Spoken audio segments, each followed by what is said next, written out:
샬롬. 오늘은 제가 육수 우리는 방법을 나눌 건데요. 제가 육수를 우리는 방법은요, 야채 짜투리들을 넣는 방법이에요.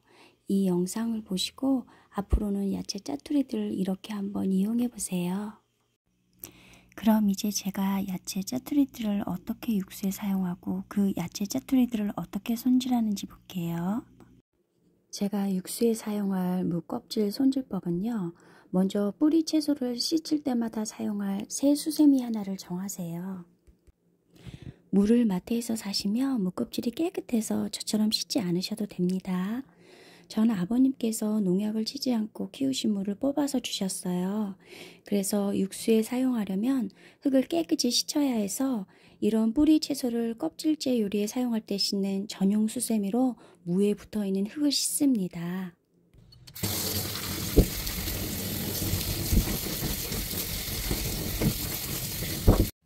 그리고 잘 안 씻겨진 부분은 물에 1시간 정도 담궈 놓고 다시 헹궈요. 무 껍질을 썰을 때에는 너무 얇게 썰지 마시고 무 속살도 육수에 쓸 수 있게 무 껍질을 두껍게 썰어주세요. 그래야 육수가 시원합니다.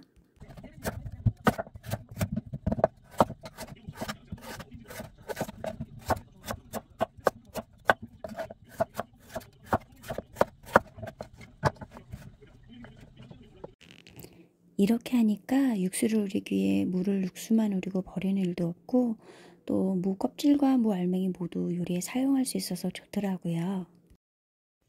이제 반찬통에 넣어 냉장 보관해 주시고 육수를 우리실 때마다 쓰시면 됩니다. 파뿌리를 씻으실 때는 깨끗이 씻지 않아도 돼요. 물에 담갔다가 몇 시간 후에 씻는 것이 깨끗하게 씻기가 훨씬 수월하거든요. 그냥 흙만 대충 씻으시면 됩니다. 영상처럼 물에 담그실 때는 파뿌리 머리 부분이 바닥 밑으로 향하게 담궈주세요. 몇 시간 담궈둔 파뿌리 물에 불순물들이 많이 빠졌죠? 헹구기도 쉬워요.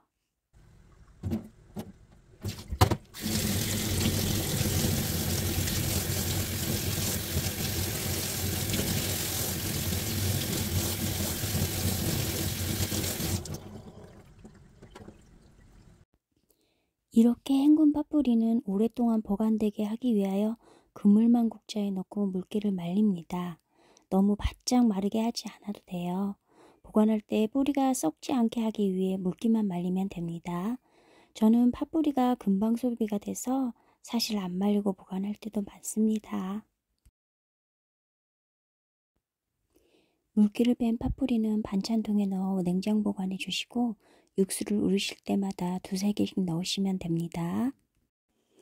특히 파뿌리는 감기에 좋은 성분들이 많이 있으니 육수 우리실 때마다 넣으시면 가족들 건강 예방에 도드니 버리지 마시고 이렇게 꼭 활용해 보세요. 양파를 손질할 때 안 이쁜 양끝 부분을 칼로 자르시고 껍질이 약간 단단하지 않거나 요리에 쓰기에는 안 이쁜 겉부분을 벗겨서 모아둡니다.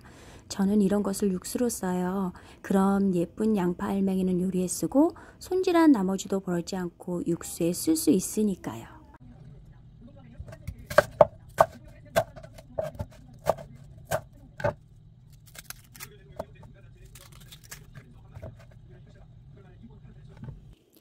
이렇게 손질한 양파 부분들을 반찬통에 모아서 냉장 보관해 주시고 육수를 우리실 때마다 쓰시면 됩니다. 파 역시 손질하실 때 겉에 상태가 좋지 않은 부분들을 버리지 마시고 깨끗이 씻어 물기만 말리시고 반찬통에 넣어 육수를 우리실 때마다 사용하시면 됩니다. 자, 그럼 이제 이렇게 손질한 야채 짜투리들로 육수를 만들어 볼까요? 중간 크기보다 큰 냄비에 물이 끓었을 때 넘치지 않을 정도까지 물을 채워주세요. 그리고 손질한 야채 짜투리들과 고바 멸치나 다시 멸치 2주먹량을 넣어주시고 다시마 작은 것은 6개, 큰 거는 3개를 넣어주세요. 제가 재료량을 적기는 했지만 야채 짜투리들이 항상 많은 양이 있을 때가 있는 것은 아니니 그냥 멸치와 다시마를 넣으실 때 있는 대로 야채 짜투리를 넣으셔도 육수가 맛있더라고요. 육수를 우리실 때는 반드시 뚜껑을 덮지 마세요. 그래야 멸치 비린내가 덜 납니다. 육수가 펄펄 끓으면 바로 제일 작은 불로 줄여주세요. 멸치가 바닥에 가라앉으면 그때 불을 끄시고 건더기 모두를 건져주시면 됩니다. 이제 육수가 완성되었습니다. 이 육수로 잔치국수, 수제비, 떡국, 계란찜, 각종 국이나 찌개를 끓이시면 정말 맛있어요. 저는 냉장고에 콩나물이 있어서 맑은 콩나물국을 끓였어요. 청양고추를 송송 썰어서 국에다가 넣으니 칼칼한 것을 좋아하는 아들 녀석이 맛있다고 난리네요. 오늘 제 영상은 여기까지입니다. 오늘도 부족한 제 영상을 시청해 주셔서 감사합니다. 날이 추운데 따뜻한 음식 드시고 감기 조심하세요. 샬롬.